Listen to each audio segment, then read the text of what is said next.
The February wind cut through Manhattan's Upper East Side like a knife through silk, carrying with it the promise of snow that hadn't yet fallen.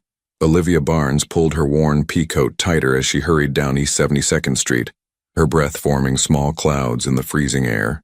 The streetlights cast long shadows across the pristine sidewalks, and somewhere in the distance, a taxi horn echoed through the urban canyon. She was running late. Again. At 24 years old, Olivia had perfected the art of stretching every minute, every dollar, every ounce of energy she possessed. Between her double shifts at Valentino's, her online classes in chemistry, and the constant weight of student debt pressing down on her shoulders, sleep had become a luxury she could barely afford. But tonight was different. Tonight, she needed to be sharp. Valentino's rose before her like a beacon of old-world elegance, its burgundy awning and golden script promising an experience that cost more than Olivia made in a month. The restaurant had stood on this corner for 43 years, a fixture of wealth and discretion, where business deals were sealed over 20-year-old wines and conversations were protected by thick walls and loyal staff. "You're 8 minutes late, Barnes," Marcus Chen, the floor manager, said without looking up from his clipboard as Olivia pushed through the staff entrance. His tone was clipped, professional, carrying the weight of someone who'd worked in fine dining long enough to know that 8 minutes could mean the difference between perfection and chaos. "I'm sorry, Marcus. The subway? I don't need excuses. I need you on the floor. Section 3 tonight." He finally looked up, his expression softening slightly. "And Olivia? Be invisible. We have special guests this evening." The way he said "special guests" made her stomach tighten. In the 3 years she'd worked at Valentino's, she'd learned that certain phrases carried hidden meanings. Special guests meant men in expensive suits who spoke in low voices. It meant private dining rooms, where the doors stayed closed. It meant the kind of clientele who tipped extraordinarily well, but expected absolute discretion in return. It meant people you didn't ask questions about. Olivia changed quickly in the staff locker room, trading her street clothes for the crisp white blouse and black slacks that constituted Valentino's uniform. She tied her auburn hair back into a neat bun, applied minimal makeup to hide the exhaustion etched beneath her eyes, and checked her appearance in the mirror. Professional, forgettable, invisible. Exactly what she needed to be. The main dining room was already humming with the evening's energy when she emerged. Crystal chandeliers cast warm light across white tablecloths, and the subtle notes of a jazz piano drifted from the corner where Raymond, the house pianist, coaxed melodies from the gleaming Steinway. The air was thick with the aroma of expensive cuisine, truffle risotto, herb-crusted lamb, fresh bread from the kitchen's brick oven. But beneath it all, Olivia detected something else, something sharper, tension.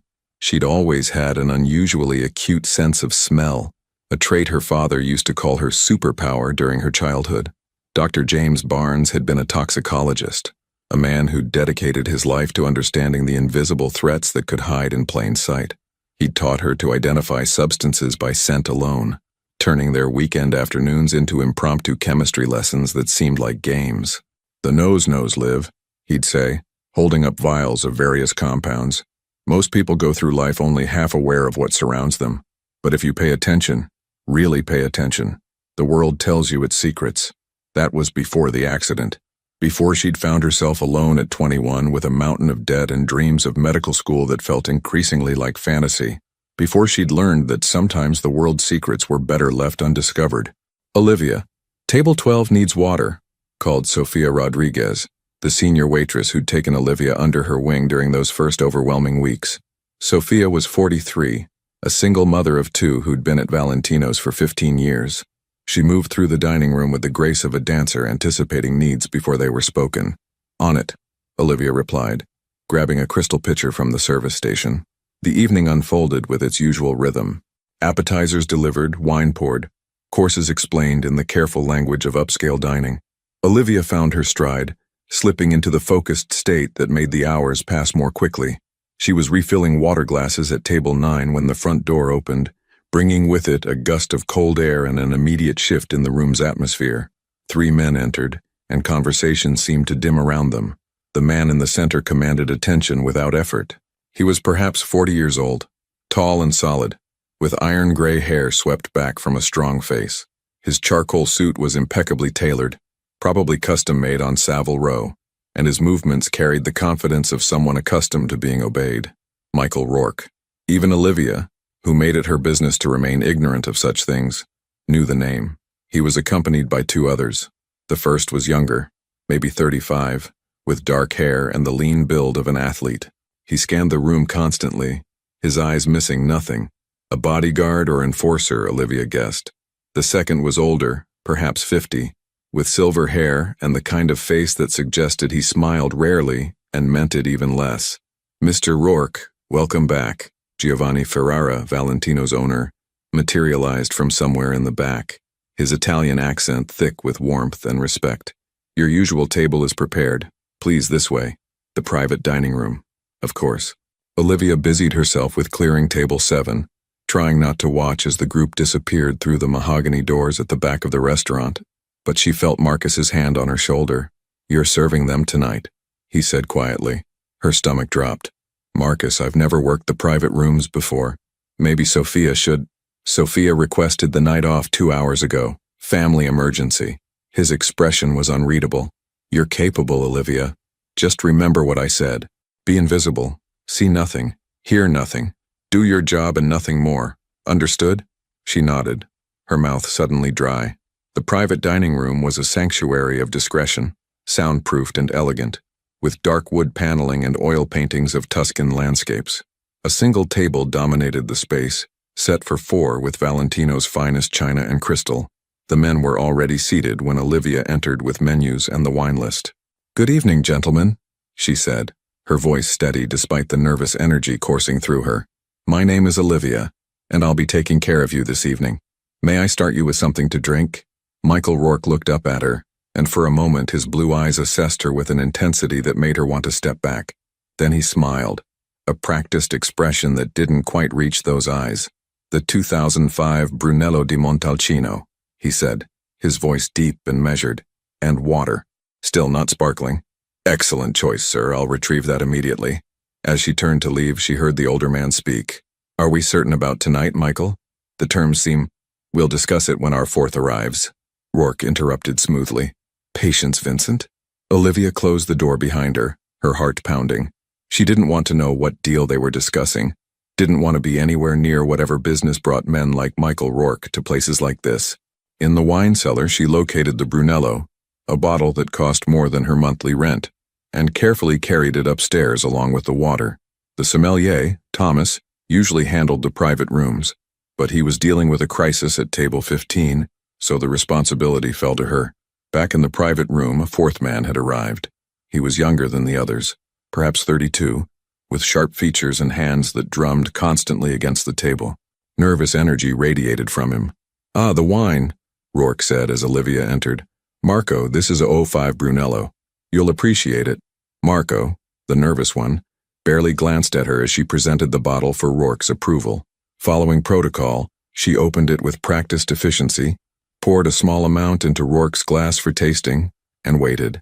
This was when it happened. As she leaned forward to pour, positioning herself at the proper angle, a scent reached her nostrils. It was subtle, almost imperceptible beneath the wine's complex bouquet of dark fruit and oak. But it was there, a faint metallic bitterness, like crushed almonds mixed with something chemical. Sharp.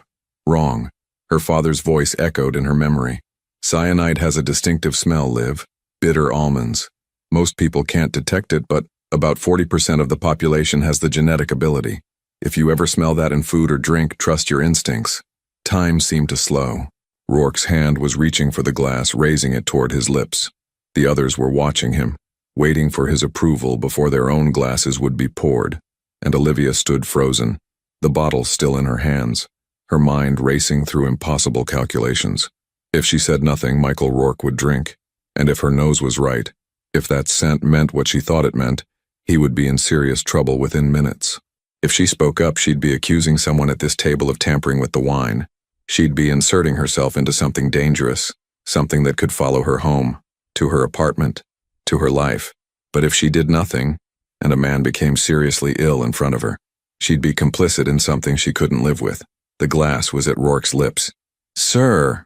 The word burst from her before she could stop it, loud and sharp. Her hand jerked forward, and the bottle tipped, sending a splash of deep red wine across the pristine white tablecloth. I'm so sorry. I'm incredibly clumsy tonight. The wine spread across the table like blood, soaking into the fabric, dripping onto the floor. Rourke had pulled back, the glass still in his hand, untouched. The other men jumped to their feet, brushing droplets from their expensive suits. What the hell? Marco's voice was sharp with anger. I apologize, gentlemen, I'm so sorry, Olivia stammered, grabbing napkins and dabbing uselessly at the spreading stain. Her hands were shaking. Not entirely an act. Please, let me get fresh linens. And another bottle, of course. Complimentary. Relax, Marco. Rourke's voice cut through the chaos. Calm and controlled. He was watching Olivia with those penetrating blue eyes, his expression thoughtful. Accidents happen, although he picked up the wine glass that he'd nearly drunk from, studying it in the light. This bottle seems fine otherwise, shame to waste it. No. Again, the word escaped before Olivia could censor herself. 3 pairs of eyes fixed on her. She forced herself to breathe, to think. I believe I saw something floating in the bottle, sir. A piece of cork, perhaps, or sediment. Given the quality of this wine, I'd prefer to bring you a fresh bottle rather than risk compromising your experience. It was plausible. Just plausible enough. Rourke set the glass down slowly. How conscientious, he said, and something in his tone suggested he didn't quite believe her. Vincent, what do you think? Should we trust our waitress's dedication to quality? Vincent, the older man with the hard face, was staring at Olivia with open suspicion. I think, he said carefully, that we should examine this bottle more carefully, and perhaps have a conversation with our new friend here about what she really saw. The temperature in the room seemed to drop 10 degrees. That won't be necessary. Marcus's voice came from the doorway. Olivia had never been so relieved to see her manager. I apologize for the disruption, Mr. Rourke. Olivia is one of our most reliable staff members, but everyone has an off night. Please allow me to personally handle your service for the remainder of the evening. Actually, Rourke said, his eyes never leaving Olivia's face, I'd prefer if she stayed. But yes, bring us a fresh bottle, and fresh linens, and perhaps, he paused, a slight smile playing at his lips. Perhaps you could explain to me, Olivia, how one develops such a refined palate for wine quality. You're, what, 24? 25? 24, sir. And yet you can detect cork contamination by sight from several feet away. Impressive. There was a challenge in those words. A test. Olivia felt the weight of multiple gazes on her, assessing, calculating. She thought of her tiny apartment in Brooklyn, of her remaining student loans, of the classes she'd already paid for this semester. She thought of her father, who'd taught her to identify poisons, who'd died in what the police called an accident, but what she'd never quite believed was just bad luck. She thought of the bitter almond scent rising from that wine glass. My father was a scientist, sir, she said quietly. He taught me to pay attention to details, to trust my senses. In his line of work, being observant could mean the difference between, she paused, choosing her words carefully, between success and failure. Something shifted in Rourke's expression. Recognition, perhaps, or respect. A scientist, how interesting. What field? Chemistry, sir, specifically toxicology. The room fell silent. Even the sound of the restaurant beyond seemed to fade. Marco had gone very still, his earlier nervous energy frozen. Vincent's eyes narrowed. And Michael Rourke leaned back in his chair, a slow smile spreading across his face. Toxicology, he repeated softly. How remarkably convenient. I'll get those fresh linens immediately, Olivia said, desperate to escape the suffocating tension. And the new bottle. Wait, Rourke held up one hand. Before you go, this contaminated bottle, I'd like to keep it, for quality control purposes. We wouldn't want the restaurant serving compromised wine to other guests, would we? Of course, sir. I'll have Marcus retrieve it. No. Rourke's voice was gentle but firm. You'll bring it to me, personally, along with the fresh bottle. I insist. There was no way to refuse without making the situation worse. Olivia nodded, gathered the stained linens as best she could, and retreated from the room. Her hands didn't stop shaking until she reached the service station. What happened in there? Sophia had returned, her face tight with concern. Marcus looks like he's about to have a heart attack. I spilled wine. All over the table. All over Michael Rourke's table. Sophia's eyes widened. Dios mío. Are you okay? Did they want me to continue serving them, Olivia said, the absurdity of it striking her. And they want to keep the contaminated bottle. Contaminated? Olivia met her friend's eyes. I smelled something wrong with it, Sophia. Something really wrong. And I think someone at that table knows exactly what it was. Understanding dawned on Sophia's face, followed quickly by fear. Olivia, listen to me. Whatever you think you know, forget it. These aren't the kind of people you get involved with. Finish your shift, go home, and I can't just forget. If someone attempted something serious in there, then it's not your problem. Sophia gripped Olivia's shoulders. You have a future ahead of you. School, a real career. Don't throw it away trying to be a hero. These men, they have long memories and longer reach. But even as Sophia spoke, Olivia knew she was already too far into this. The moment she'd smelled that bitter almond scent, the moment she'd stopped Rourke from drinking, she'd crossed a line. There was no going back to invisibility now. Marcus appeared with a fresh bottle and new linens, his face grim. Are you sure you want to continue? He asked Olivia quietly. I can take over. No, she heard herself say. I'll finish what I started. She gathered everything. The new bottle, the old one, fresh linens, clean glasses, and returned to the private room. The men were in the middle of a heated conversation that stopped the moment she entered. Ah, our chemist returns, Rourke said. Please, proceed. Olivia worked quickly, replacing the soiled linens with fresh ones, setting out new glasses. She poured the wine with steady hands. This bottle smelled clean, rich with the proper notes of berry and spice. No bitter undertones, no metallic edge. As she worked, she was acutely aware of the dynamics in the room. Marco wouldn't meet her eyes. Vincent watched her every move with undisguised suspicion. And Rourke studied her like a puzzle he was determined to solve. This one is better? He asked as she poured his tasting portion. Yes, sir. This is as it should be. He tasted it, nodded approval, and indicated she should pour for the others. As she moved around the table, she noticed details she'd missed before. Marco's hands were shaking slightly as he reached for his glass. Vincent had positioned himself with a clear view of the door, and on the table, partially hidden beneath a napkin, was a phone that hadn't been there before, its screen showing a text message that was quickly hidden when she glanced at it. Someone in this room had poisoned that first bottle, or someone outside this room had done so and one of these men knew about it. Either way, Olivia had just prevented something significant, and everyone at this table understood it. Will there be anything else, gentlemen? She asked when all glasses were filled. Actually, yes, Rourke said. I'd like you to remain nearby this evening, in case we need anything. Is that acceptable, Olivia Barnes? She hadn't given him her last name, which meant he'd already found out who she was, probably during the few minutes she'd been retrieving the fresh bottle. The realization sent ice through her veins. Of course, sir, I'll be just outside. Excellent. Oh, and Olivia? That contaminated bottle, have it sent to my car. I really would like to have it analyzed. For quality control, as I said. Their eyes met, and in that moment, Olivia understood several things with perfect clarity. First, Rourke knew she'd saved his life. Second, he intended to discover who had attempted to harm him. And third, she was now tied to whatever would happen next, whether she wanted to be or not. Right away, sir. The next 2 hours passed in a blur of anxiety. Olivia remained stationed near the private room, attending to the table's needs while trying not to think about what was being discussed behind those closed doors.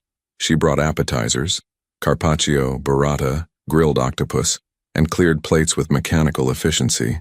She refreshed water glasses and bread baskets, all while feeling the weight of Vincent's suspicious glares and Marco's nervous energy. The other diners in Valentino's main room were oblivious to the drama unfolding mere feet away. They laughed over their entrees, celebrated anniversaries and business deals, took photos of their food for social media. Normal people living normal lives, untouched by the dangerous currents that Olivia had stumbled into. Around 9:30, the private room's door opened and Marco emerged. His face was pale, his earlier nervousness transformed into something closer to panic. He brushed past Olivia without a word and headed toward the restaurant's rear exit, the one that led to the alley. Excuse me, Olivia called after him. Sir, did you need something? He didn't respond, just pushed through the door and disappeared into the night. Vincent appeared in the doorway moments later. Did he say where he was going? No, sir. He just left. Vincent cursed under his breath and pulled out his phone, typing rapidly. From inside the private room, Olivia heard Rourke's voice. Let him go, Vincent. We'll deal with it later. For now, we have more important matters to discuss. The evening continued. Entrees were served. A perfectly cooked ribeye for Rourke, Chilean sea bass for Vincent. They ate in relative silence now, the earlier business conversation apparently concluded, or perhaps postponed, given Marco's abrupt departure. It wasn't until after 10 o'clock, as Olivia was clearing the dessert plates, that Rourke finally addressed her directly again. "Your father," he said, making it sound like they were in the middle of an ongoing conversation. The toxicologist. What was his name? Every instinct told Olivia to lie, to protect her father's memory from whatever this was. But something in Rourke's tone suggested he already knew the answer and was testing her honesty. "James Barnes," she said quietly. "Dr. James Barnes." Rourke exchanged a glance with Vincent. "I thought so. He did some consulting work for various organizations in the city, didn't he? About 7 years ago. He consulted for several companies, yes. Testing products for contamination, analyzing chemical compounds. It was part of his private practice. And he passed away when you were 21? The question felt like a violation, like hands rifling through her private memories. "Yes, sir. An accident in his laboratory. A gas leak. How unfortunate," Rourke said, and something in his tone made Olivia look up sharply. His expression was unreadable, but his eyes held a knowledge that made her chest tighten. Accidents in laboratories. So easy to arrange, so difficult to prove otherwise. The implication hung in the air like smoke. Olivia's hands clenched around the dessert plates she was holding. "If you'll excuse me, sir, I need to get these to the kitchen." "Of course. But Olivia," she paused at the door. "You have excellent instincts. Your father taught you well. That's a valuable gift. But it's also a dangerous one. Knowing too much, seeing too much, smelling too much." He smiled without humor. "These abilities can complicate a person's life. Do you understand what I'm telling you?" "I understand, sir." "Good. Then we understand each other. Vincent will settle the bill. And Olivia, thank you for your exceptional service this evening. Your attention to detail has been noted." The words sounded like both a compliment and a warning. When they finally left around 11 o'clock, Olivia felt like she'd aged 10 years. Marcus appeared at her elbow as she watched Rourke's black town car pull away from the curb. "You're done for the night," he said. "Go home, Olivia. And tomorrow take the day off. Paid. Marcus, I need the hours. It's not a request. Go home, rest, and think very carefully about whether you want to continue working here." She changed in the locker room in a daze, her mind replaying every moment of the evening. The bitter almond scent, Rourke's penetrating gaze, Marco's panicked exit, and most disturbing of all, Rourke's casual mention of her father's passing, the suggestion that it hadn't been an accident at all. The February cold hit her like a wall when she stepped outside, but Olivia welcomed it. She needed something real, something sharp and immediate to cut through the surreal fog of the past few hours. She'd walked 2 blocks toward the subway when she realized someone was following her. It wasn't obvious, just the subtle sense of footsteps matching her pace, staying precisely half a block behind. Olivia picked up her speed, her heart hammering. She thought about running, about screaming, about ducking into one of the late-night delis that lined the street. But then a car pulled alongside her, the same black town car that had carried Rourke away from Valentino's. The rear window rolled down smoothly, revealing the man himself. "Get in," Rourke said. It wasn't a request. Olivia stopped walking, every muscle in her body screaming at her to run. But Vincent had emerged from the shadows behind her, blocking that option. She was trapped between them on a Manhattan street at 11:30 at night, with no witnesses who would matter. "I just want to go home," she said, hating how her voice shook. "And you will. I'm offering you a ride. It's cold, you're tired, and Brooklyn is a long subway ride from here. Consider it a thank you for your service tonight. I'll take the subway." "Olivia," his tone hardened, "I'm going to be direct with you because I think you're smart enough to appreciate directness. You saved my life tonight. You recognized something in that wine that most people wouldn't have noticed, and you acted on your instincts despite the obvious risks to yourself. That took courage. It also made you very interesting to me. I don't want to be interesting to you, Mr. Rourke." He smiled, a genuine expression this time. "Too late. Now get in the car. We need to talk, and I'd prefer to do so somewhere warm rather than on a street corner in February." Olivia looked at Vincent, then at Rourke, then at the empty street stretching away in both directions. She thought of her father, of the accident that had claimed him.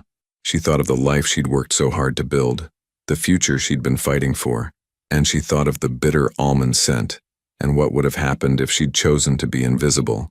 She got in the car.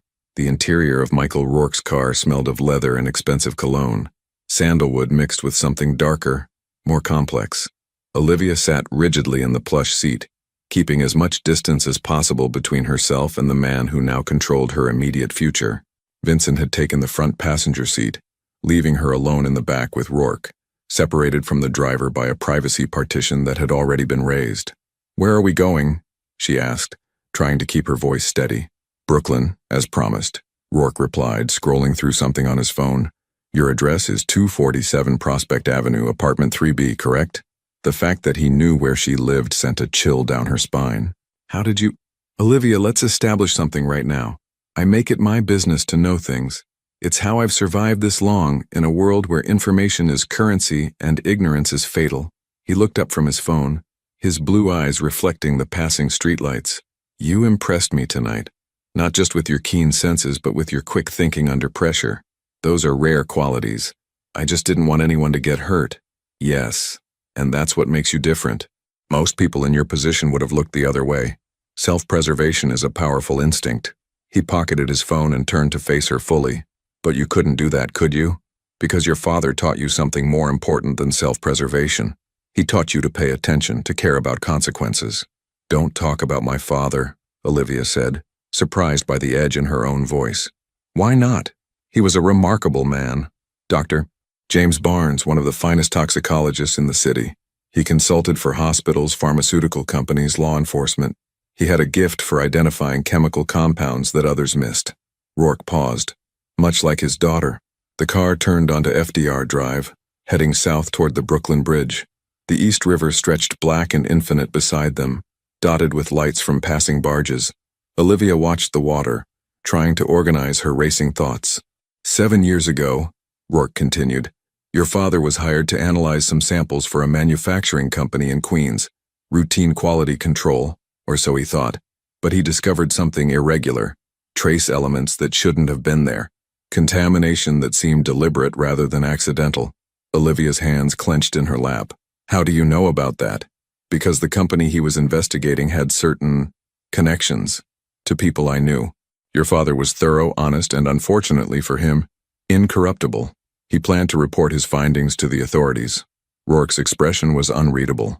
2 weeks later, there was a gas leak in his laboratory. The police ruled it accidental. Case closed. The words hit Olivia like physical blows. She'd suspected, had nightmares about it for years, but hearing it confirmed, hearing it stated so matter-of-factly, made her stomach turn. "You're saying someone ended his life because he found evidence of contamination?" "I'm saying that in my world, people who ask too many questions or know too many answers often find themselves facing unfortunate accidents. Your father was a good man who stumbled into a bad situation, and tonight history nearly repeated itself, except this time, you were the one who saw too much." "Then why am I still sitting here?" The question came out sharper than Olivia intended. "If knowing too much is so dangerous, why tell me any of this?" Rourke smiled. Not the predatory expression from the restaurant, but something almost respectful. "Because unlike most people who find themselves in possession of dangerous information, you've already proven you can handle it. You recognized the threat in that wine. You acted without panicking. And you've managed to avoid asking the obvious question." "What question?" "Who poisoned the wine?" The car fell silent except for the hum of tires on pavement. Olivia realized she'd been so focused on survival, on getting through the evening intact, that she hadn't fully processed the implications. Someone at that table, or someone with access to that table, had attempted something terrible, and that person was still out there. "Marco," she said quietly. "He left in such a hurry after you started asking questions. Very observant. Yes, Marco Castellano has some explaining to do. He's been my associate for 8 years. Handled logistics, managed relationships with our suppliers, demonstrated loyalty time and again. And yet tonight he became extremely nervous the moment you prevented me from drinking that wine. Then he fled. Maybe he was scared because he knew someone was targeting you. Maybe he was trying to protect himself. Or maybe—" Vincent's voice came from the front seat, rough and skeptical. "He was the one who arranged it. Which means your little performance tonight disrupted a carefully planned operation." Rourke held up a hand, silencing Vincent. "We don't know that yet. What we do know is that someone wanted me compromised during tonight's meeting." The timing was specific, right before we sealed a significant business arrangement. The method was sophisticated, poison that most people can't even detect, and the delivery required inside access to Valentino's.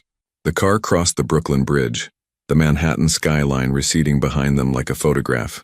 Olivia watched the city lights blur through the window, trying to process everything she was hearing. "There's something you need to understand," Rourke said. "Tonight's incident wasn't random, it was a message, an attempt to disrupt the balance of power in certain business circles. Whoever orchestrated it invested considerable resources and planning. They won't simply abandon their goal because one attempt failed. What does that have to do with me? Everything, because you're now a witness to that attempt.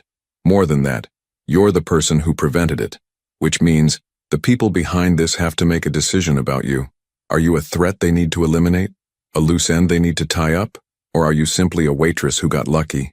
The implications settled over Olivia like a heavy blanket. She thought of her apartment, her classes, the life she'd built through sheer determination. All of it suddenly felt fragile, temporary, like a sandcastle facing an incoming tide. "I won't say anything to anyone," she said quickly. "I'll forget tonight ever happened. I'll quit Valentino's, find work somewhere else. That won't be sufficient, I'm afraid." Rourke's tone was almost apologetic. "The moment you interfered, you became part of this story. You can't simply exit the narrative and expect everyone to forget you existed. Then what am I supposed to do? For now, you continue your life as normally as possible. You go to your classes, you work your shifts, though perhaps at a different restaurant as you suggested. You maintain your routines, but you also remain alert. You pay attention to who's around you, who's asking questions, anything that seems out of place." "You want me to be bait?" Olivia said, the realization crystallizing. "You think whoever tried to poison you will come after me to find out what I know? I prefer to think of it as being prepared, and you won't be unprotected. I have people who will keep an eye on your safety, discreetly of course. You won't see them, but they'll be there." The car pulled up outside Olivia's building, a converted brownstone that had seen better decades. The neighborhood was quiet at this hour, most windows dark. A few restaurants and bodegas still lit along Prospect Avenue. "One more thing," Rourke said as Olivia reached for the door handle. "The compound you detected in that wine, the bitter almond scent.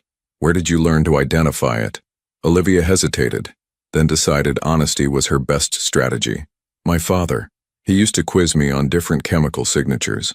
Said it was important to recognize dangerous substances by smell alone, because sometimes visual inspection isn't enough. Cyanide was one of the first he taught me because it's so distinctive. Most people can't smell it, but those who can never forget it. And you've encountered it before? Besides in your father's lessons?" The question was casual, but Olivia sensed the weight behind it. "Once, 3 years ago, I was working at a coffee shop in the village. A customer complained that her coffee smelled off. I recognized the scent immediately. Someone had tampered with her drink. We called the authorities, but by the time they arrived, the person who'd given her the cup had disappeared. They never caught whoever did it." Rourke absorbed this information with a slight nod. "You have a dangerous talent, Olivia Barnes. The ability to detect threats that others miss. In a different world, you'd be an asset to law enforcement or corporate security. In this world," he let the sentence hang unfinished. "In this world, it just makes me a target," Olivia completed. "Perhaps. Or perhaps it makes you valuable. Time will tell." He reached into his jacket and withdrew a business card. Plain white with nothing but a phone number embossed in black. "If you notice anything unusual, if you feel threatened in any way, you call this number. Any time, day or night. Someone will answer." Olivia took the card reluctantly, feeling its weight like an anchor. "And if I don't want your protection? If I just want to go back to my normal life?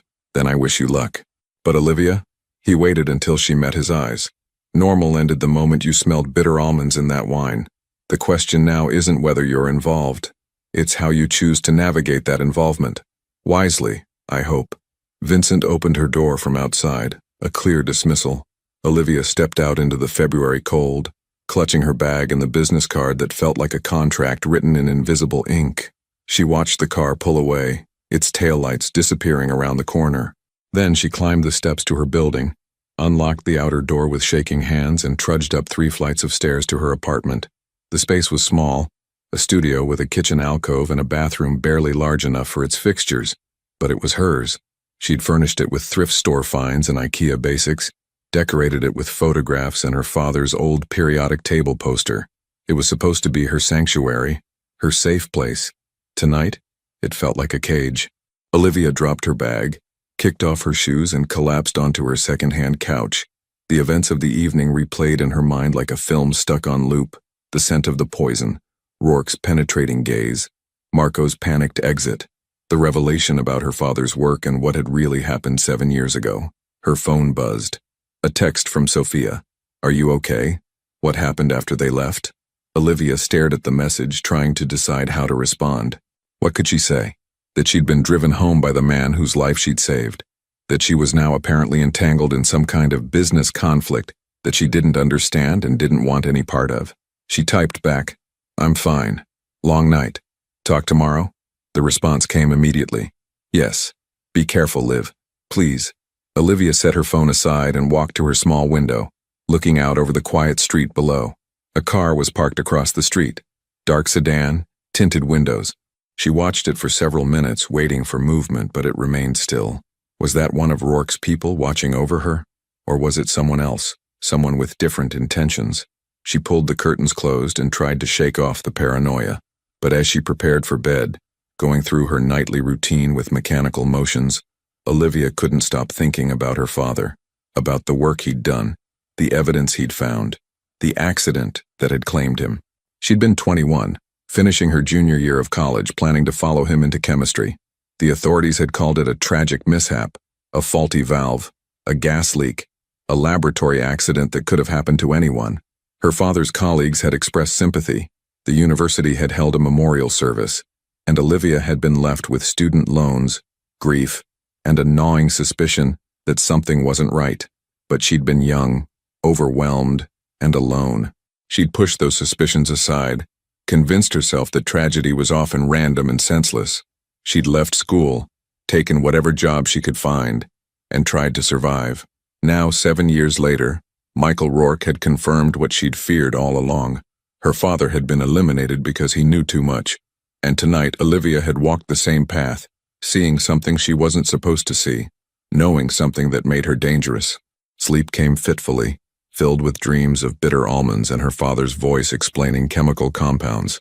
In the dreams, he was trying to warn her about something, but his words were muffled, indistinct, drowned out by the sound of gas hissing from invisible valves. She woke at 6:30, exhausted but unable to stay in bed. The morning light filtered through her curtains, and when she looked outside, the dark sedan was gone. Had it ever really been there?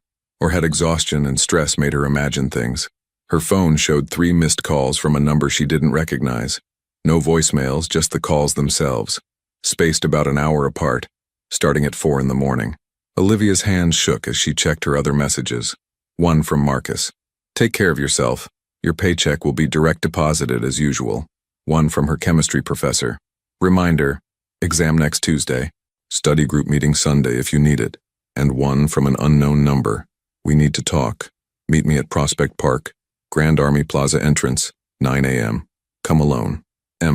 Monsieur Marco, the man who'd fled the restaurant last night. The man Rourke suspected of involvement in the poisoning attempt. He wanted to meet with her alone in a public place." Every instinct screamed at Olivia to delete the message, to call Rourke's number, to stay locked in her apartment. But another part of her, the part that had inherited her father's curiosity and commitment to truth, wanted answers. Why had Marco run? Was he guilty or scared?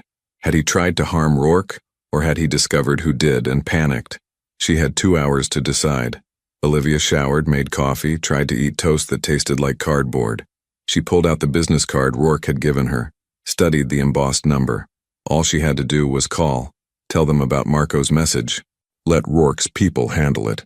But if Marco was innocent, calling Rourke might put him in danger. And if he was guilty, meeting him might give Olivia information that could protect her in the long run. Knowledge was power. Her father had taught her that. The more she understood about what happened last night, the better equipped she'd be to navigate whatever came next. At 8:30, Olivia made her decision. She dressed in jeans, boots, and a warm jacket. She tucked Rourke's card into her back pocket along with her phone.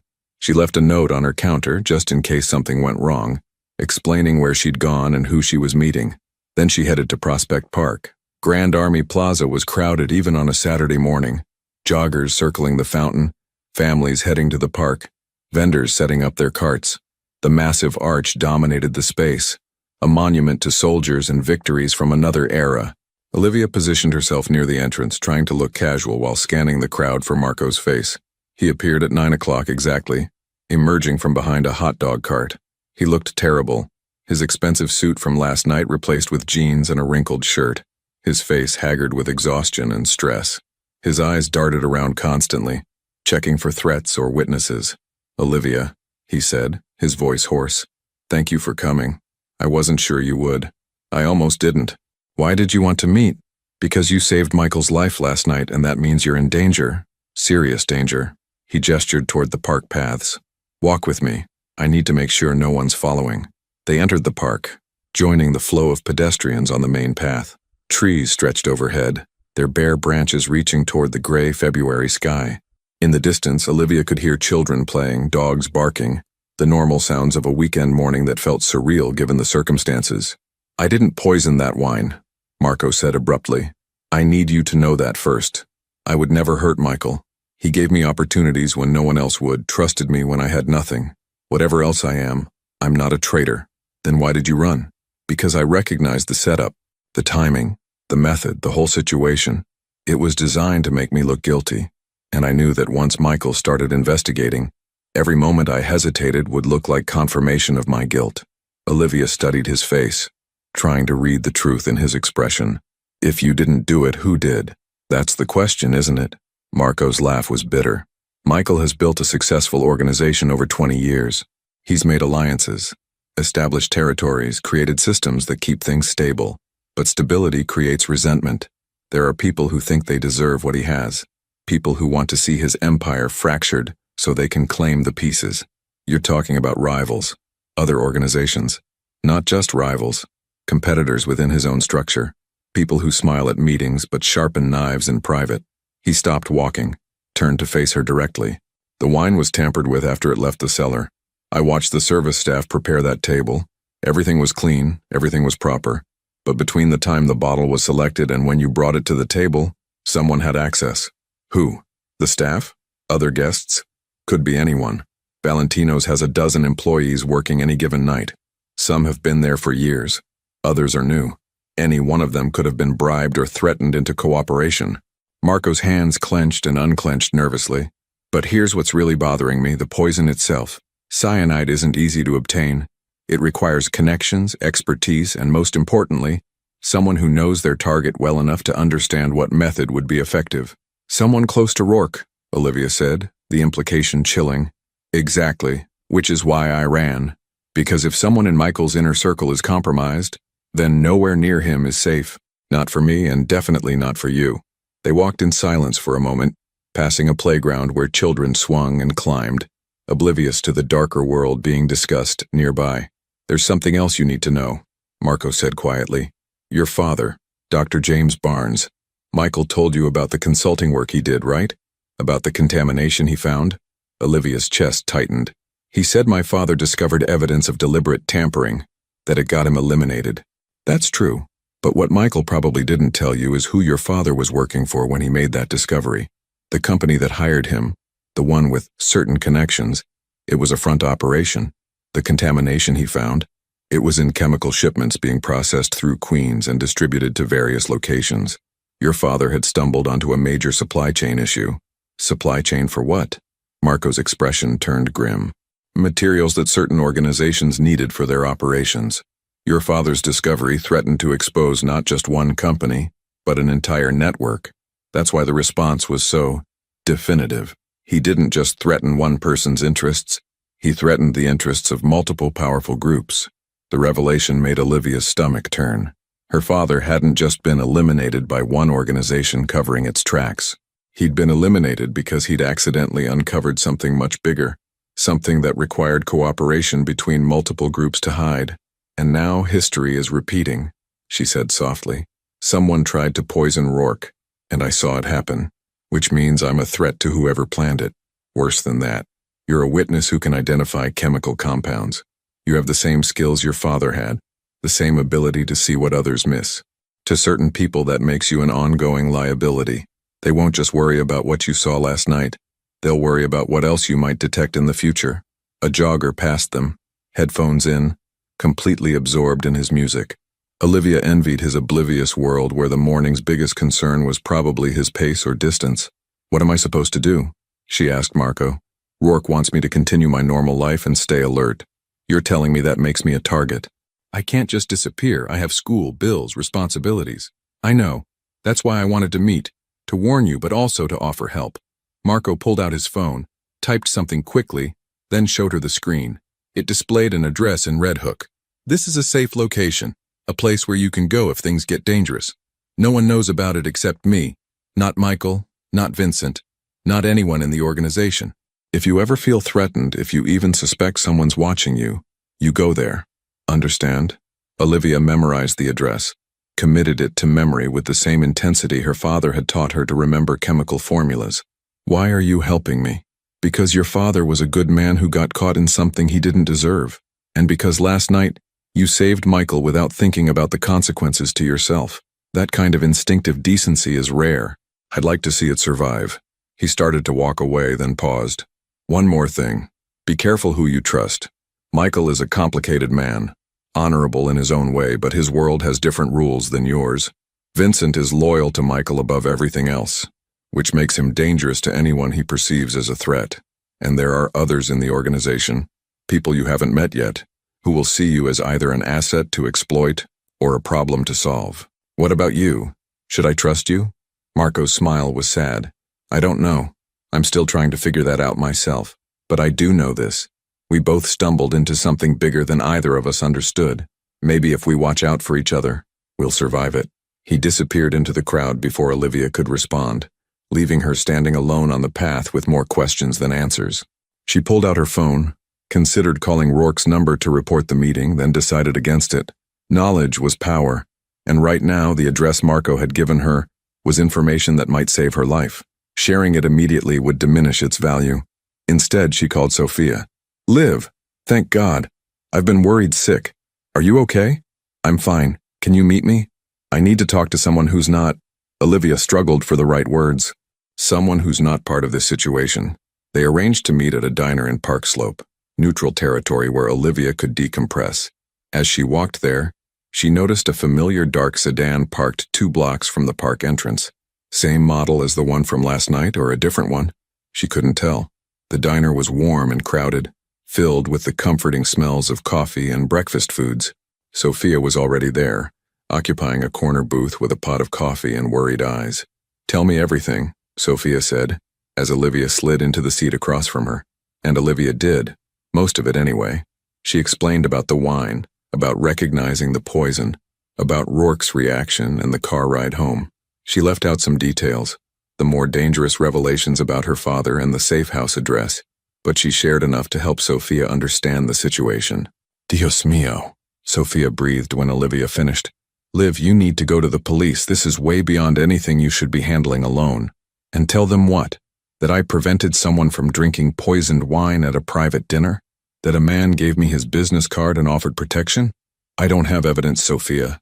Just suspicions and my word against theirs. Then at least stay away from Valentino's. Marcus already gave you time off. Use it. Find a different job somewhere quiet and safe where men like Michael Rourke don't eat dinner." Olivia wanted to agree, wanted to believe it could be that simple, but she kept thinking about what Marco had said, that her skills made her an ongoing liability, that whoever orchestrated last night's attempt would worry about what else she might detect. Changing restaurants wouldn't change the fact that she'd already seen too much. Her phone buzzed. A text from an unknown number. "Hope you enjoyed your morning walk. The park is lovely this time of year, isn't it?" The message's casual tone couldn't mask its real meaning. Someone had been watching her meeting with Marco. Someone knew she'd gone to Prospect Park, knew she'd met with him, possibly even knew what they'd discussed. Olivia showed the text to Sophia, whose face went pale. "That's it," Sophia said firmly. "You're calling the police right now, or I'm calling them for you." But before Olivia could respond, her phone rang. The number was Rourke's, the one from the business card. She answered, her heart pounding. "Hello? Ms. Barnes." It wasn't Rourke's voice, but Vincent's, cold and flat. "We need you to come to a meeting. There have been developments regarding last night's incident. What kind of developments? The kind best discussed in person. A car will be at your location in 10 minutes. I trust you'll be ready? It wasn't really a question. Olivia looked at Sophia, at the worried concern in her friend's eyes, at the normal world of the diner continuing around them. Then she looked at her phone, at the threatening text message, at the business card for Rourke's number. She'd thought she could navigate this situation carefully, keep one foot in her normal life while dealing with the consequences of last night. But the threatening message proved that was impossible. The moment she'd smelled bitter almonds in that wine, she'd crossed a threshold. There was no going back. "I'll be outside," she told Vincent, and ended the call. "Olivia, no," Sophia started. "I don't have a choice. Whoever sent that text knows where I am right now. They know I met with Marco. If I run, they'll find me. If I hide, they'll wait me out. The only way through this is forward." She hugged Sophia tightly, drawing strength from her friend's warmth and concern. Then she left money for the coffee on the table, walked out of the diner into the cold February morning, and waited for the car that would take her deeper into a world she'd never wanted to enter. The sedan arrived exactly 10 minutes later, different from the one that had taken her home, or at least she thought it was different. How many identical black cars did Rourke's organization own? Vincent was in the back seat, his expression unreadable. "Get in." Olivia obeyed, sliding into the seat and pulling the door closed. The car pulled away from the curb immediately, heading toward the bridge in Manhattan beyond. "Where are we going?" she asked. "Somewhere secure. Michael wants to discuss your morning activities." Vincent's tone made it clear he knew exactly where she'd been and who she'd met with. "Marco Castellano reached out to you. That was foolish of him, and dangerous for you. He wanted to explain. He wanted to plant doubts, to make you question Michael's motives, to suggest that people within the organization can't be trusted. Classic manipulation tactics." Vincent turned to face her, his hard eyes showing no sympathy. "Let me be clear, Ms. Barnes. You're in this situation through no fault of your own. We understand that. But every decision you make from this point forward will determine how this ends for you. Meeting secretly with suspects, keeping information from us, attempting to navigate this alone. These are mistakes that could prove costly. I wasn't trying to hide anything. I just wanted to understand what happened. Understanding is Michael's responsibility, not yours. Your responsibility is to stay safe and stay honest with us.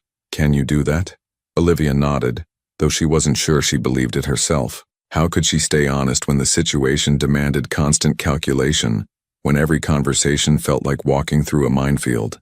They crossed back into Manhattan, but instead of heading to Valentino's or any obvious location, the car wound through the financial district, eventually pulling into an underground parking garage beneath a nondescript office building. Vincent led her to an elevator that required a key card to operate, then up to the 15th floor. The office they entered was minimalist and modern. Glass, steel, and expensive furniture arranged to project power and control. Floor-to-ceiling windows offered views of lower Manhattan and the harbor beyond. And standing at those windows, looking out over the water, was Michael Rourke. "Thank you, Vincent," he said without turning. "Give us the room, please." Vincent hesitated, clearly uncomfortable with leaving Olivia alone with Rourke, but he obeyed. The door closed with a soft click, and suddenly the space felt much smaller despite its size. "Beautiful view, isn't it?" Rourke said, still facing the windows. "I come here when I need to think clearly. Something about being above everything, seeing the city from this perspective, helps maintain clarity." "You wanted to see me?" Olivia tried to keep her voice steady. "I wanted to understand why you felt the need to meet secretly with Marco Castellano this morning. After I specifically told you that continuing your normal life was the safest course of action." Now he turned, his expression more curious than angry. "What did he tell you?" Olivia made a split-second decision. Lying would be pointless. They clearly knew about the meeting, but she could be strategic about what she revealed. "He wanted to explain that he didn't poison the wine. He thought the attempt was designed to make him look guilty. And he warned me that having my father's skills makes me a target, all of which I could have told you if you'd asked." Rourke moved away from the windows, settling into a chair and gesturing for Olivia to take the seat across from him. "What else?" "He gave me an address, a safe location in case I felt threatened." Rourke's eyebrows rose slightly. "Did he now? That's interesting. And did you share this address with Vincent?" "No." "Why not?" "Because Marco specifically said it was secret, that no one in your organization knew about it. Sharing it immediately seemed like," she struggled for the right words, "like burning a potential lifeline." To her surprise, Rourke smiled, a genuine expression that transformed his face. Smart, cautious but pragmatic. You're learning to think strategically, Olivia. That's good. You'll need that skill to survive what comes next. What does come next? That depends on several factors. We've been analyzing the wine you saved me from drinking. You were correct. It contained a lethal dose of cyanide, carefully mixed to be undetectable to most people. The sophistication of the delivery suggests professional expertise, someone with chemistry knowledge, access to restricted compounds, and detailed understanding of my habits and schedule. Marco said it had to be someone close to you. Marco says many things, not all of them reliable. But in this case, he's probably correct. Which brings us to our current dilemma. Rourke leaned forward, his expression serious. Someone in my organization attempted to eliminate me. That person is still out there, still dangerous, and now aware that you prevented their plan. They'll have to make decisions about you, whether you're simply an obstacle to remove or a larger threat to their continued operations. You're using me as bait, Olivia said, the accusation clear in her voice. I'm giving you the truth. Yes, your presence creates opportunities for our investigation. If the person responsible believes you're vulnerable, they may make mistakes trying to secure their position. But I'm also ensuring your safety. You have protection you can't see, monitoring you don't detect, and resources you haven't even imagined. And what do I get in return? Besides staying alive, I mean. Rourke studied her for a long moment, seeming to weigh his response carefully. What do you want, Olivia? And please, be honest. This is no time for false modesty or pretending you don't have desires. The question caught her off guard. What did she want? To finish school, to become a chemist like her father, to understand what really happened to him, to feel safe again. I want the truth about my father, she said finally. Not just what happened, but why. Who made the decision? Who carried it out? Whether there's any way to bring them to account. Justice, then. Or perhaps vengeance. The line between them is often blurry. Rourke nodded slowly. I can work with that. Here's what I'm offering. Help me identify who poisoned that wine, and I'll help you uncover what really happened to your father. I have resources, connections, access to information that you could never obtain on your own. Names, dates, details that were buried 7 years ago can be exhumed. And if I refuse, then you're on your own. No protection, no information, no buffer between you and whoever decides you're a problem worth solving. I won't actively harm you, but I also won't prevent others from doing so. You'll be adrift in very dangerous waters, and drowning is the most likely outcome. It wasn't really a choice, more like choosing between different kinds of danger. But at least Rourke's offer came with potential rewards, answers to questions that had haunted Olivia for 7 years. What do you need me to do? For now, exactly what Vincent said. Stay honest with us. Continue your life, but remain alert. If anyone approaches you, if you receive messages or threats, you report them immediately. You're not in this alone anymore, Olivia. You're part of an investigation now, whether you wanted to be or not. He stood, indicating the meeting was over. Vincent will take you home. Tomorrow, I'll have additional information about your father's case. We'll meet again, discuss what we've learned, and decide on next steps. In the meantime, stay safe. And Olivia, he waited until she met his eyes. Thank you for trusting me with the truth about Marco's safe house. That kind of honesty is rare and valuable. Don't lose it. The ride back to Brooklyn passed in silence. Olivia stared out the window, watching the city blur past, trying to process everything that had happened. In less than 24 hours, her entire life had transformed. She'd gone from anonymous waitress to witness, from struggling student to player in a dangerous game she didn't fully understand. When the car stopped outside her building, Vincent handed her a phone. Small, sleek, different from her own. Keep this with you always, he instructed. It's encrypted, untraceable, and has direct lines to both Michael and myself. If anything happens, anything at all, you use this phone. Your personal phone may be compromised. Olivia took the device, feeling its weight like an anchor. Compromised by who? By whoever sent you that message this morning. By whoever is watching you. By anyone who wants to know what you know. Vincent's expression softened slightly. The first hint of empathy she'd seen from him. I know this is overwhelming, but you're stronger than you realize. You proved that last night. Hold on to that strength. You'll need it. Back in her apartment, Olivia finally allowed herself to collapse. She sat on her couch, staring at the 2 phones in her hands, her normal one and the encrypted device from Vincent. 2 phones representing 2 different lives, 2 different versions of herself. Her normal phone buzzed. "Sophia, are you okay? Please tell me you're okay." She typed back, "I'm safe. I'll explain everything when I can. Thank you for caring." Then she picked up the encrypted phone, scrolled through its minimal contacts, Rourke, Vincent, and a third entry labeled simply "emergency," and wondered how long it would be before she needed to use them. Outside, the afternoon sun was beginning to set, casting long shadows across Brooklyn. Olivia went to her window and looked down at the street. No dark sedans today, no obvious watchers, but she knew they were there. Invisible guardians or invisible threats. She couldn't be sure which. She thought about her father, about the last conversation they'd had before his passing. He'd been excited about a new consulting project, something important.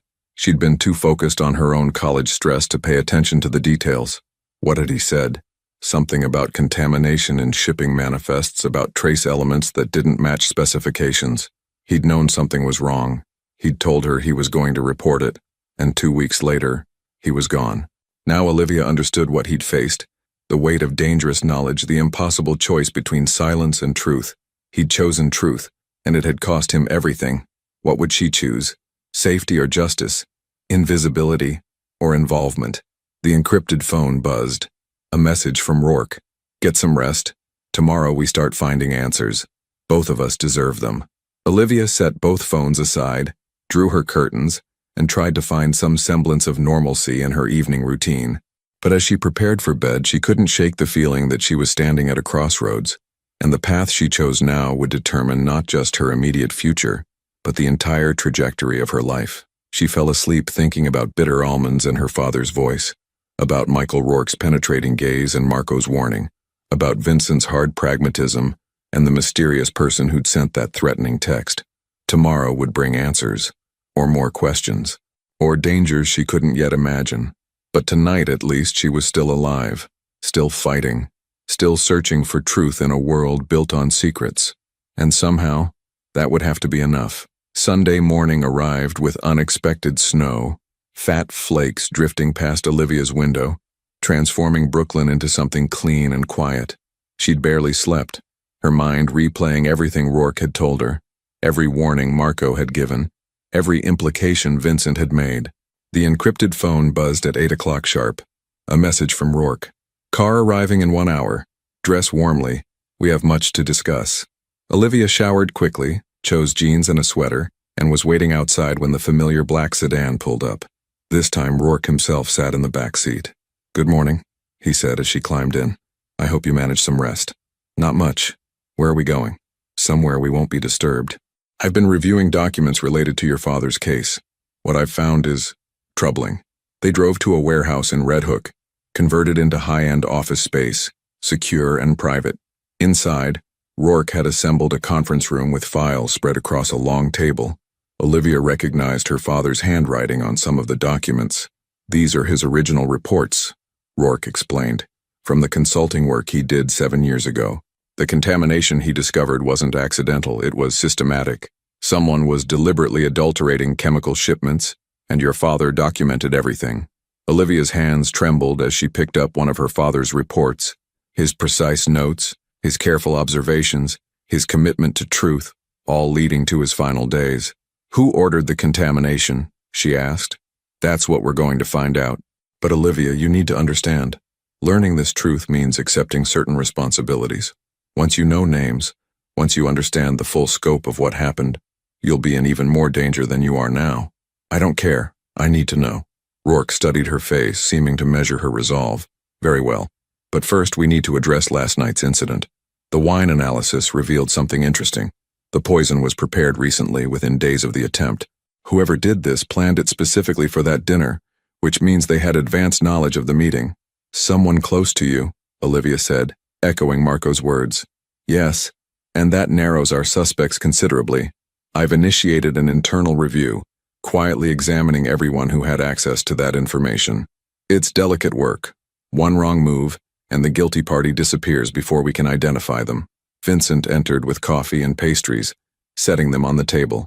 "The surveillance footage from Valentino's arrived," he told Rourke. "You'll want to see this." They gathered around a laptop as Vincent played the footage. It showed the wine cellar, The service area, the path the bottle took from storage to Olivia's hands. And there, in a brief moment when the camera angle shifted, a figure in kitchen staff uniform slipped something into the bottle. "Can you identify them?" Olivia asked. "Not yet. The uniform obscures their face and they knew where the cameras were positioned. But we're analyzing body language, movement patterns, checking staff schedules against this timestamp." Rourke paused the video on the mysterious figure. "Whoever this is, they're professional, trained. This wasn't someone's first time tampering with substances." The implications settled heavily in the room. A professional operative within Valentino's staff, someone who'd infiltrated specifically to target Rourke, someone who remained unidentified and dangerous. "What now?" Olivia asked. "Now we wait," Rourke said. "Investigations take time, patience, careful observation. But while we wait, I'm going to share something with you." He pulled out another file, this one marked with her father's name. "3 people ordered the response to your father's discovery. 2 of them are no longer active in any business capacity. The third," he slid a photograph across the table. Olivia picked it up, studying the face of a distinguished-looking man in his 60s. "His name is Richard Ashford. He runs several legitimate businesses but maintains connections to various underground operations. Your father's findings threatened one of his supply networks. Ashford made the decision to eliminate that threat." Olivia stared at the photograph, memorizing every detail of the face belonging to the man who'd orchestrated her father's demise. Can he be brought to justice? Legal justice? Unlikely. He's insulated by layers of protection, lawyers, and carefully maintained legitimacy. But there are other forms of accountability. Rourke's tone was careful, measured. "That's a decision only you can make, and not one to be made hastily. I want him to pay for what he did. I understand. But revenge is a dangerous path, Olivia. Once you start down it, there's no simple way back to your normal life. I don't have a normal life anymore. That ended when I smelled bitter almonds in your wine." Rourke nodded slowly, something like respect flickering in his eyes. "Then we proceed carefully, together. But first we solve the immediate problem, identifying who tried to poison me. Because, until we do, both of us remain in danger." They spent the next hour reviewing evidence, discussing possibilities, planning next steps. And with each passing minute, Olivia felt herself crossing further from the life she'd known into something darker, more complicated, and infinitely more dangerous. But she also felt something else, purpose. For the first time since her father's passing, she had direction, goals, and the resources to pursue them. Whatever came next, she would face it. Not as a victim, but as someone who'd chosen to fight back. The snow continued falling outside, covering everything in white, and Olivia wondered if she'd ever feel that clean again. 3 weeks passed in a strange limbo. Olivia continued her classes, studied for exams, and started working at a quiet cafe in Park Slope, far from Valentino's and the dangers it represented. But her other life, the one that began the night she saved Michael Rourke, continued in parallel. The encrypted phone buzzed regularly with updates. Vincent's team had identified the person in the kitchen uniform, a contract worker hired specifically for that evening, paid in cash, vanished without a trace. A professional, as they'd suspected, leaving no real trail to follow. But Rourke's investigation had uncovered something else. Marco Castellano had been receiving payments from an offshore account connected to Richard Ashford's business network. The same Richard Ashford who'd orchestrated her father's demise. The connection was too precise to be coincidental. On a cold March evening, Olivia received a message from Rourke. "We found him. Come to the office. It's time." The warehouse in Red Hook felt different tonight, charged with tension and purpose. Rourke, Vincent, and 2 other associates Olivia didn't recognize filled the conference room, and in a chair at the center, looking exhausted and defeated, sat Marco Castellano. "Olivia," Marco said when he saw her, his voice heavy with resignation. "I'm sorry. For everything." "Tell her," Rourke commanded, his tone leaving no room for evasion. Marco's story spilled out in broken pieces. He'd accumulated debts years ago, made poor decisions that left him vulnerable. Ashford's people had approached him 6 months earlier with an offer, information about Rourke's activities in exchange for money and debt forgiveness. It seemed harmless at first, just business intelligence. But then they'd asked for more. Access to schedules, details about security protocols, information about private meetings. By the time Marco realized what he'd become involved in, it was too late to extract himself. "The wine was supposed to make Michael sick," Marco insisted. his eyes pleading. Not seriously hurt, just uncomfortable enough to postpone the meeting. They told me it was a harmless substance, that it would only cause brief illness. I didn't know about the poison until you stopped him from drinking. And you expect us to believe that? Vincent's voice was ice. I swear it's true. When Olivia prevented him from drinking, I realized how wrong I'd been. That's why I ran. Not from guilt over attempted harm, but from fear of what I'd accidentally facilitated. Olivia studied his face, trying to separate truth from desperate lies. The safe house you told me about, was that real or another manipulation? Real. I set it up months ago when I first realized how dangerous this situation had become. I wanted an escape route, somewhere even Ashford's people couldn't find me. Marco looked at Rourke. I know I betrayed your trust. I understand there are consequences, but I never wanted you seriously hurt. You have to believe that. Rourke was silent for a long moment, his expression unreadable. Finally he spoke. I believe you didn't intend the outcome, but intentions matter less than actions, Marco. You provided information that enabled someone to target me. Your weakness, your poor judgment, these things have consequences. What happens now? Olivia asked quietly. Now Marco provides everything he knows about Ashford's operation. Names, contacts, methods of communication, payment structures. He cooperates fully with our investigation. Rourke's gaze never left Marco's face. And then he disappears. New city, new identity, new life. But he never returns to New York, never contacts anyone from his old life, never forgets what his mistakes cost him. It was exile, not forgiveness. But it was also mercy, more than many would have offered. What about Ashford? Olivia asked. He orchestrated all of this. The attempt on you, the manipulation of Marco, and 7 years ago, what happened to my father? Rourke turned to her and she saw something new in his expression. Respect mixed with concern. Richard Ashford will face accountability, not through courts or police, but through other channels. His business relationships will deteriorate. His operations will face unexpected complications. His reputation will suffer irreparable damage. He won't understand why everything is falling apart, but he'll spend his remaining years watching his empire crumble. That's not enough, Olivia said, surprised by the steel in her own voice. Perhaps not, but it's what's possible without destroying yourself in the process. Olivia, you have a choice to make. You can continue down this path, seeking more direct forms of justice and likely lose everything you've worked for. Your education, your future, your freedom. Or you can accept that sometimes accountability takes forms different than we'd prefer, and you can rebuild your life with the knowledge that your father's case has been addressed. It wasn't the dramatic confrontation she'd imagined. No courtroom revelation, no confession, no clear victory.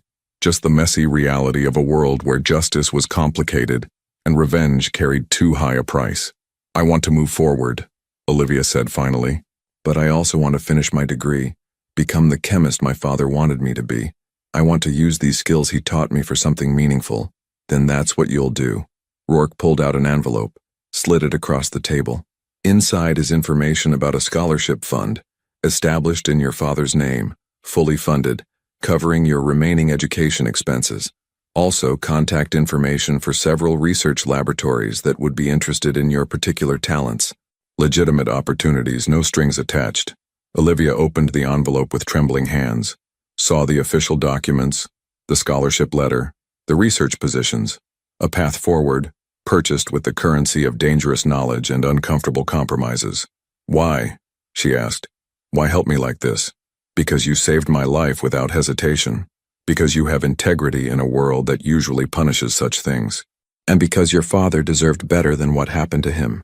I can't undo that injustice, but I can ensure his daughter has the opportunities he wanted for her. Over the following months, Olivia's life slowly transformed.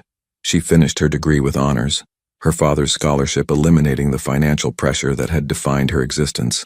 She accepted a position at a pharmaceutical research laboratory, using her acute senses to detect contaminants and ensure product safety. She never saw Marco again. Vincent told her he'd relocated to Seattle, working under a new name in restaurant management.